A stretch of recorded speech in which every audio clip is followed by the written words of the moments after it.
যদি আপনার মনে হয় যে দেয়ালে পিঠ ঠেকে গেছে, কেউ কিছু করতে পারছে না আপনার জন্য, আপনি পরিপূর্ণ ইয়াকিনের সাথে, দৃঢ় বিশ্বাসের সাথে এই 4টা আমল নিয়মিত করবেন। এবং আমি বহু মানুষকে পার্সোনালি এটার পরামর্শ দিয়েছি, ওনারা আমল করেছেন, আমল করে উপকৃত হয়েছেন। এরকম বহু মানুষ আছে, বৃদ্ধ মানুষ, বাবা ক্যান্সারে আক্রান্ত হয়েছেন অনেক দেরিতে, আল্লাহ তাআলা অলৌকিকভাবে সাহায্য করেছেন। হ্যাঁ, কখনো যদি আল্লাহ তাআলা এই আমলগুলো করার পরও আমার বিপদ দূর না করেন, তাহলে হয় আমার আমলের মধ্যে কোনো ত্রুটি ছিল, অথবা আমার এই বিপদ দূর না হওয়ার মধ্যে আমার জন্য কোনো কল্যাণ নিহিত ছিল। আল্লাহ তাআলা আমার দোয়া কবুল করে যে উপকার হতো, তার চেয়ে বেটার কিছু হয়তো আমাকে দিবেন, এই ইয়াকিন একজন ইমানদারের থাকবে। সে 4টা আমলের 1 নম্বর হলো ইস্তেগফারের আমল। ইস্তেগফার, আপনি ফেসে গেছেন কোনো জায়গায়, কোনো উপায় পাচ্ছেন না, আপনি ইস্তেগফার করতে থাকেন। আস্তাগফিরুল্লাহ ওয়া আতুবু ইলাইহি, আস্তাগফিরুল্লাহ ওয়া আতুবু ইলাইহি, আস্তাগফিরুল্লাহ ওয়া আতুবু ইলাইহি, আস্তাগফিরুল্লাহ, আস্তাগফিরুল্লাহ, আস্তাগফিরুল্লাহাল্লাযী লা ইলাহা ইল্লা হুয়াল হাইয়ুল কাইয়্যুম ওয়া আতুবু ইলাইহি ওয়া লা হাওলা ওয়া লা কুওয়াতা ইল্লা বিল্লাহ। اللهم أنت ربي لا إله إلا أنت خلقتني وأنا عبدك وأنا على عهدك ووعدك ما استطعت أعوذ بك من شر ما صنعت أبوء لك بنعمتك علي وأبوء لك بذنبي فاغفر لي فإنه لا يغفر الذنوب إلا أنت سيد الاستغفار। এভাবে যে কোনো ইস্তেগফার করতে থাকেন, আপনি বেশি বেশি করে আল্লাহর কাছে ইস্তেগফার, ক্ষমা প্রার্থনা করতে থাকেন, খুব বেশি। আপনার 2 ঠোঁটে অনবরত আপনি চাইতে থাকেন আল্লাহর কাছে ক্ষমা। এই ইস্তেগফার সম্পর্কে নবী করিম সাল্লাল্লাহু আলাইহি ওয়াসাল্লাম বলেছেন, মাল্লাজিমাল ইস্তেগফার, যে ব্যক্তি ইস্তেগফারকে আঁকড়ে ধরবে, আঁকড়ে ধরা মানে কি, এটা ছাড়বে না, সে পড়তেই থাকবে অনবরত। টয়লেটে যাওয়ার সময়টা, ঘুমের সময়টা, খাওয়ার সময়টা বাদে, অবসর নামাজের সময়টা বাদে সারাক্ষণ সে ইস্তেগফার পড়বে। এরকম যদি কেউ করে, আল্লাহ রাব্বুল আলামিন জাআলাল্লাহু লাহু মিন কুল্লি হাম্মিন ফারাজা ওয়া মিন কুল্লি যীকিন মাখরাজা, সকল পেরেশানি থেকে, সকল টেনশন থেকে বের হওয়ার পথ আল্লাহ তাআলা অলৌকিকভাবে তার জন্য আবিষ্কার করে দিবেন।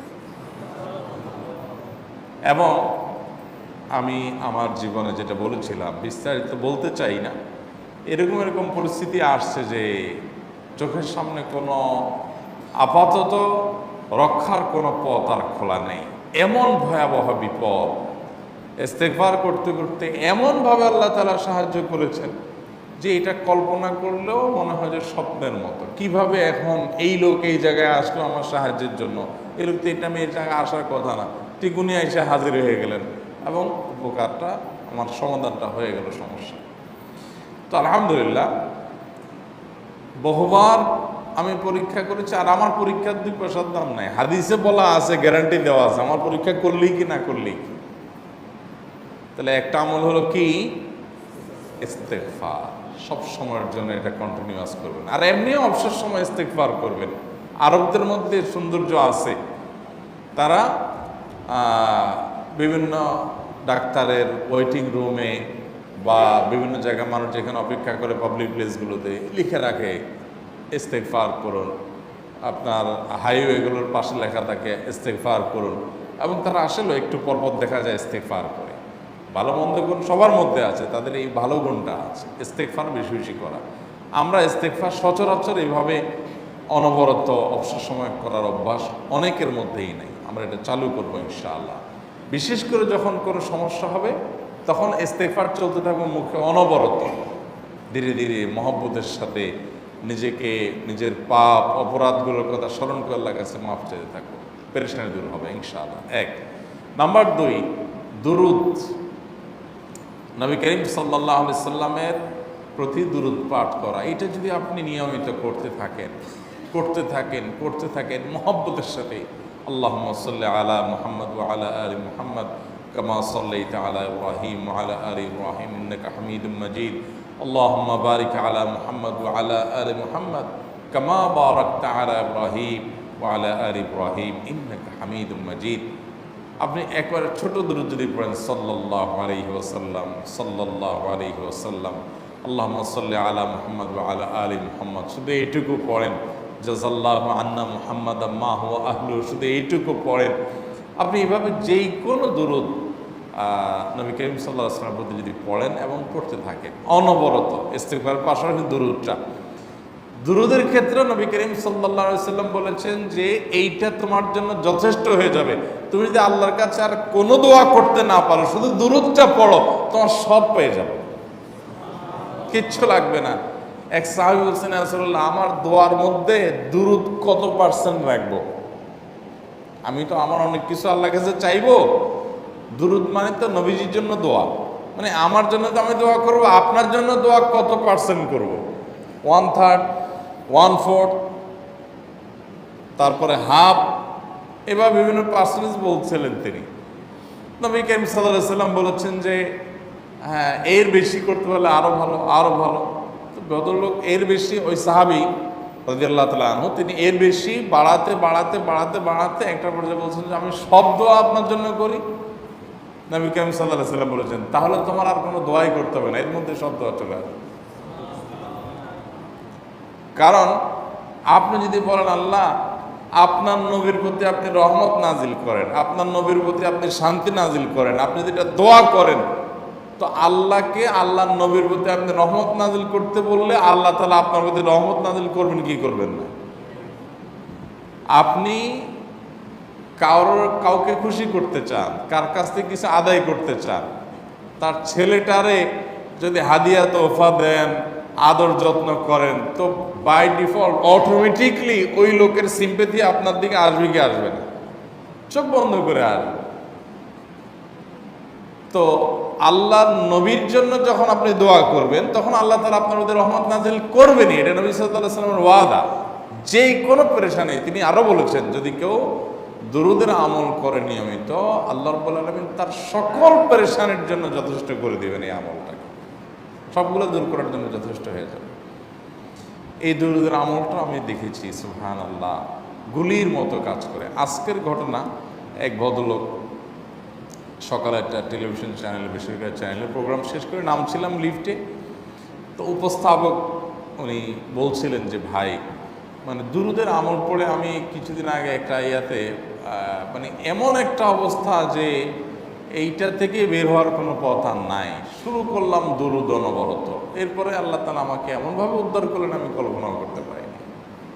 আলহামদুলিল্লাহ এই আমলগুলো করে অনেক ভাইরা আমাকে অভিজ্ঞতা জানাইছেন যে আলহামদুলিল্লাহ তাদের অভিজ্ঞতা অলৌকিক। হ্যাঁ, ওই যে বললাম, কখনো যদি আল্লাহ তাআলা আপনার দোয়া কবুল না করেন তাহলে হয় আমার ত্রুটি আছে, আর না হলে আমার জন্য আল্লাহ তাআলা এর চেয়ে বেটার কিছু রেখেছেন, আমি সেই ইয়াকিন রাখবো ইনশাআল্লাহ। আর এই দোয়াতে সমাধান হবেই হবে, সে বিশ্বাস থাকতে হবে। নবী করিম সাল্লাল্লাহু আলাইহি ওয়াসাল্লাম বলেছেন, হাদিসে কুদসিতে আল্লাহ বলেছেন, আনা ইনদাল জান্নি আবদি বি, বান্দা আমার প্রতি যেমন ধারণা করে আমি তেমন আচরণ করি। না আপনি যদি চিন্তা করেন, করে দেখি হয় কি না, দেখি ট্রাই করি, তাহলে ওই আল্লাহ তাআলা বলবেন ঠিক আছে দেখতে থাক। আপনি যদি ইয়াকিন করেন যে না নবী করিম সাল্লাল্লাহু আলাইহি ওয়াসাল্লাম যে বলেছেন অতএব সেটা হবেই, আর আল্লাহ রাব্বুল আলামিনের কাছে আমি ওইভাবেই চাবো যে আল্লাহ দিবেনই, আমি নিয়েই ছাড়বো, ইনশাআল্লাহ গুলি মিস হতে পারে, আপনার দোয়া মিস হবে না। ওই ইয়াকিন, ওই ঈমান আমার মধ্যে আনতে হবে, চেষ্টা করবো তো ইনশাআল্লাহ। তাহলে দুইটা আমল হলো, ইস্তেগফার আর দুরূদ। 3 নম্বর আরেকটা আমল হলো দোয়ায়ে ইউনুস। দোয়ায়ে ইউনুস, লা ইলাহা ইল্লা আনত সুবহানাক ইন্নী কুনতু মিনাজ জালিমিন। বেশি বেশি পড়তে থাকবেন, যখন বিপদে পড়বেন ইস্তেগফার আর দুরূদ পড়বেন সবচেয়ে বেশি, আর মাঝে মধ্যে দোয়ায়ে ইউনুস, লা ইলাহা ইল্লা আনত সুবহানাকা ইন্নী কুনতু মিনাজ জালিমিন। আল্লাহ সুবহানাহু ওয়া তাআলা কোরআনে কারীমে এই দোয়ার পরে বলেছেন, ওয়া কাযালিকা নুনজিল মুমিনিন। এই দোয়া পাঠ করার মাধ্যমে ইউনুস আলাইহিস সালামকে পৃথিবীর ইতিহাসের সবচেয়ে অলৌকিক ঘটনা, সকল সায়েন্স, সকল আপনার বিজ্ঞানের তত্ত্ব সবগুলোকে আপনার সবগুলোর বিপরীতে বা সবগুলোকে আপনার ভুল প্রমাণ করে দিয়ে ওই জায়গাটার জন্য আল্লাহ তাআলা ইউনূসকে মাছের পেটে ঢোকার পর সেখান থেকে আবার জীবিত রেখে বের করেছেন। অক্সিজেন অভাবে সেখানে এমনি মারা যাওয়ার কথা, আরও নানা কারণে মারা যাওয়ার কথা, তাই না? কিন্তু আল্লাহ তাআলা তাকে রক্ষা করেছেন, কারণ উনি এই বিপদে পড়ার পর থেকে এইটা পড়তেছিলেন, লা ইলাহা ইল্লা আনতা সুবহানাকা ইন্নী কুনতু মিনাজ জালিমিন। তো আল্লাহ তাআলা কোরআনে বলেছেন এটা ইউনূস তার নবী ইউনূস আলাইহিস সালামকে আল্লাহ তাআলা এটার মাধ্যমে রক্ষা করেছেন, সেটা তার জন্য খাস না, এটা তার জন্য স্পেশাল না, বরং আল্লাহ বলেছেন ওয়া কাযালিকা নুনজিল মুমিনিন, এটা দিয়ে আমি তাকে রক্ষা করেছি, একইভাবে ঈমানদারদেরকেও এইটার মাধ্যমে রক্ষা করব। এটা বড় অস্ত্র পেয়ে গেলাম, দোয়া ইউনূস বেশি বেশি পড়বো ইনশাআল্লাহ, লা ইলাহা ইল্লা আনতা সুবহানাকা ইন্নী।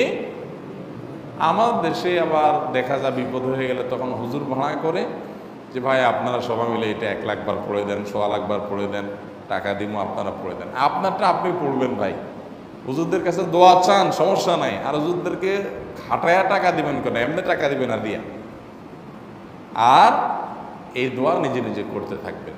ইউনূস আলাইহিস সালাম ওই সময় কি লোক ঠিক করছিলেন যে ভাই আপনারা সবাই দোয়া ইউনূস পড়েন, আমি গেলাম, আমি মাছের পেটে গেলাম, আপনারা বসেন সবাই দোয়া ইউনূস পড়া ধরেন, করছেন উনি? ওনারটা উনি করছেন, তো আপনারটা আপনি শুরু করবেন দোয়া ইউনূস না। 4 নম্বর আমল হলো ইয়া যাল জালালি ওয়াল ইকরাম, এটা বিশেষ করে পাঠ করবেন। নবী করিম সাল্লাল্লাহু আলাইহি ওয়াসাল্লাম বলেছেন আলিযু বিয়া যাল জালালি ওয়াল ইকরাম, ইয়া যাল জালালি ওয়াল ইকরাম এইটাকে তোমরা আঁকড়ে ধরবে। ইয়া যাল জালালি ওয়াল ইকরামের মানে কি? এটা আল্লাহকে ডাকা, আর কিছু না, এবং হাদিসে বর্ণিত দোয়া, এটা মাসনুন দোয়া।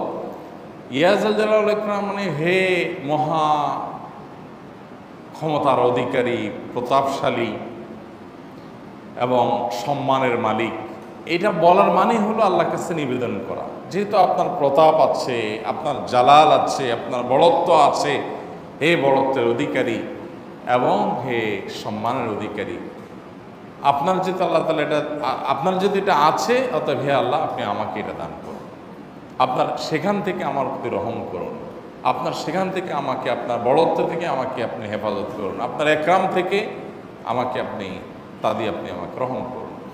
তো সেই দোয়া আল্লাহ তাআলার কাছে নিবেদন করতে পারি, ইয়া যাল জালালি ওয়াল ইকরাম। এর পাশাপাশি তাহাজ্জুদের নামাজ এবং যে কোনো নফল নামাজ, কারণ নবী সাল্লাল্লাহু আলাইহি সাল্লাম ইজা হাজাবাহু আমরুন সাল্লা, নবীজি সাল্লাল্লাহু আলাইহি সাল্লামের কোনো পেরেশানি শুরু হলে আগে ওযু করে 2 রাকাত নামাজ পড়তেন, ওযু করে 2 রাকাত নামাজ পড়তেন। আমাদের যখন পেটে ব্যথা শুরু হয়, আগে কার কথা মনে পড়ে? ডাক্তারের কথা মনে পড়ে। যখন গায়ে জ্বর আসে সবার আগে মনে পড়ে কিসের কথা? নাপা, নাপা, ঠিক না? জ্বর আসছে গায়ে, সবার আগে আমরা কি চিন্তা করি? নাপা। নাপা আপনি চিন্তা করেন, খান, নিষেধ না তো, ওষুধ গ্রহণ করা সুন্নত, নবী সাল্লাল্লাহু আলাইহি সাল্লাম নির্দেশ করেছেন ওষুধ সেবন করতে, আপনি করেন, ভালো কথা। কিন্তু ইমানদার সব কিছুর আগে ব্যথা আসছে, তাহলে ব্যথার জন্য একটা ওষুধ দোয়া শিখেছেন, দোয়াটা আগে করবে, পাশাপাশি ওইটা করবে, এলো ইমানদারের কাজ। আমরা আজকাল ইমান থেকে অনেক দূরে সরে গেছি, আল্লাহ আমাদের সেই ইয়াকিন দান করুন। তাহাজ্জুদের সময় দোয়া, অনেক বেশি দোয়া কবুল হয়। তাহলে 4টা আমল ইনশাআল্লাহ আপনাকে এই ভয়াবহ বিপদ থেকে উদ্ধার করার জন্য সাহায্য করবে ইনশাআল্লাহ, সে ইয়াকিন নিয়ে করবেন। সেই সাথে আস-সাদকাতু তারুদ্দুল বালা, দান সাদাকা করা, অন্যান্য যে আমলগুলো আছে টুকটাক সেগুলোর সাথে সাথে চালানো। বাকি এই 4টাকে বেসিক্যালি একটু জোরভাবে। Please like and subscribe.